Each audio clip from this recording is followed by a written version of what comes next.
Hello student, आपको कभी चोट लगी होगी और चोट लगने के कारण से जहाँ पर चोट लगी है वहाँ पर दर्द हुआ होगा।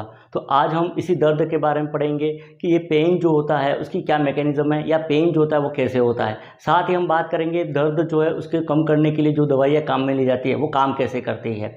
हमारी बॉडी के अंदर जब भी कोई चोट लगती है, चाहे वो मैकेनिकल इंजरी हो जैसे पीन का चुभना या चोट लगने के कारण से, या कोई थर्मल इंजरी है जैसे बर्न या जलने के कारण से, या कोई केमिकल इंजरी है या इन्फ्लामेशन के कारण, या बैक्टीरिया वायरस जो है उसके इन्फेक्शन के कारण से इंजरी होने के कारण से क्या होगा, टिश्यू डैमेज होगा।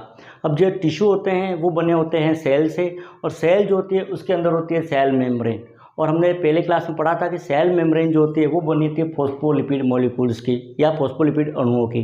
तब होगा क्या, टिश्यू डैमेज होने के कारण से क्या होगा कि ये जो फॉस्फोलिपिड मॉलिक्यूल जो होते हैं वो एक एंजाइम होता है जिसका नाम होता है फॉस्फोलाइपेज एंजाइम। इस फॉस्फोलाइपेज एंजाइम के कारण से वो आर्किडोनिक एसिड जो होता है वो रिलीज़ करते हैं। अब ये जो आर्किडोनिक एसिड जो होता है वो फिर एक और एंजाइम होता है साइक्लोऑक्सीजिनेज एंजाइम, जिसको कॉक्स एंजाइम कहा जाता है। ये दो प्रकार का होता है, कॉक्स 1 एंड कॉक्स 2। अब जो कॉक्स 2 एंजाइम जो होता है खास करके वो क्या करता है, इस आर्किडोनिक एसिड जो होता है उसको बदल देता है प्रोस्टाग्लैंडिन के अंदर। ये प्रोस्टाग्लैंडिन जो होता है वो एक प्रकार का केमिकल होता है, और यही केमिकल जो होता है वो इन्फ्लामेशन जो होता है बॉडी के अंदर उसके लिए भी जिम्मेदार होता है। इसके अलावा ये जो प्रोस्टाग्लैंडिन होता है वो क्या करता है, जहाँ पर चोट लगी वहाँ पर एक रिसेप्टर होते हैं जिसको नोकी रिसेप्टर कहा जाता है। ये नोकी रिसेप्टर जो होते हैं उसको क्या करता है, प्रोस्टाग्लैंडिन एक्टिवेशन का काम करता है। मतलब जहाँ चोट लगी वहाँ पर जो रिसेप्टर होते हैं नोकी रिसेप्टर उसको ये स्टिमुलेट कर देता है, और उसके एक्टिवेशन या स्टिमुलेशन के कारण से क्या होगा, वहाँ इम्पल्स जनरेट होगी, इम्पल्स या संवेदनाएं बनेगी। अब ये जो इम्पल्स जो होती है वो फिर सेंसरी नर्व जो होती है उसके द्वारा वो डोर्सल रूट ऑफ गैंग्लियन जो होता है वहाँ ले जाई जाती है, और वहाँ से वो इम्पल्स जो होती है वो स्पाइनल कॉर्ड का जो डोर्सल हॉर्न जो होता है वहाँ पहुँचती है। डोर्सल हॉर्न जो है स्पाइनल कॉर्ड के, वहाँ से इम्पल्स जो होती है फिर वो स्पाइनोथैलेमिक ट्रैक जो होती है उसके द्वारा वो थैलेमस के अंदर जाती है।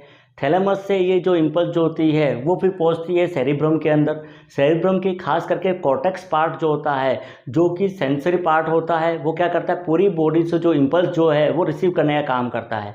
तो ये जो इम्पल्स जो होती है पेन की इम्पल्स वो सेरिब्रम कॉर्टेक्स में पहुँचेगी, और वहाँ पर वो पेन की जो इम्पल्स होगी वो रिसीव होगी, और उसके कारण से पेन जो है उसका सेंसेशन होता है, मतलब दर्द का हमें अनुभव होता है या एहसास होता है। तो ये था पेन की मैकेनिज्म।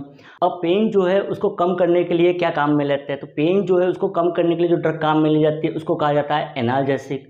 पेन को कम करने के लिए दो तरह के एनाल्जेसिक काम में ली जाती है। एक होती है NSAID, non steroid anti inflammatory drug. ये NSAID ड्रग जो होती है वो क्या करती है कि साइक्लोऑक्सीजिनेज जिसको कॉक्स 2 एंजाइम कहा जाता है उसको इनहिबिट कर देती है, और इसका इनहिबिशन के कारण से क्या होगा, प्रोस्टाग्लैंडिन जो है उसका सिंथेसिस नहीं होगा, मतलब प्रोस्टाग्लैंडिन जो है वो नहीं बनेगा। जब प्रोस्टाग्लैंडिन नहीं बनेगा तो वहाँ पर नोकी रिसेप्टर जो है उसका स्टिमुलेशन नहीं होगा, मतलब नोकी रिसेप्टर स्टिमुलेट नहीं होंगे, और पेन की जो इम्पल्स जो है वो ही नहीं बनेगी, और पेन की इम्पल्स नहीं बनी तो पेन जो है उसका भी एहसास नहीं होगा, मतलब दर्द नहीं होगा। ठीक है। इसके अलावा ये जो NSAID ड्रग जो होती है वो क्या करती है, प्रोस्टाग्लैंडिन का निर्माण नहीं होने देती, जिसके कारण से इससे होने वाली जो इन्फ्लामेटरी रिस्पॉन्स जो है वो भी नहीं होगा, मतलब ये इन्फ्लामेशन को भी कम करने का काम करती है। तो एक तो NSAID ड्रग हो गई। दूसरी जो पेन किलर के रूप में काम में ली जाती है वो होती है ओपियोइड एनाल्जेसिक। ओपियोइड एनाल्जेसिक होती है वो क्या होती है, सेंट्रल एक्टिंग होती है, मतलब ये सेंट्रल नर्वस सिस्टम जो है उस पर काम करती है। ये क्या करती है कि सेंट्रल नर्वस सिस्टम जो है वहाँ पर एक रिसेप्टर होता है, ओपियोइड रिसेप्टर। नॉर्मली होता क्या है, जब भी हमें पेन होता है तो कुछ समय बाद दर्द जो होता है वो अपने आप समाप्त हो जाता है। दर्द जो है उसको समाप्त करने के पीछे जो कारण होता है वो होता है ये ओपियोइड। ओपियोइड जो रिसेप्टर होते हैं वो विशेष प्रकार के एंडोमॉर्फिन होते हैं उससे एक्टिवेट होते हैं, जो हमारे बॉडी के अंदर नेचुरली होते हैं। जब भी दर्द होता है कुछ समय बाद ये एंडोमॉर्फिन रिलीज होंगे, वो ओपियोइड रिसेप्टर से बाइंड हो जाएंगे और फिर उसको स्टिमुलेट कर देंगे, जिसके कारण से दर्द जो है उसका एहसास कम हो जाता है या पेन रिलीफ का वो काम करते हैं। ओपियोइड एनाल्जेसिक जो होते हैं वो क्या करते हैं, उसी के एगोनिस्ट की तरह काम करते हैं, मतलब उसी जो एंडोमॉर्फिन के जो रिसेप्टर होते हैं ओपियोइड रिसेप्टर, वहाँ पर ये ओपियोइड एनाल्जेसिक बाइंड हो जाती है, और बाइंड होने के बाद वो फिर क्या करती है, उसको स्टिमुलेट कर देती है।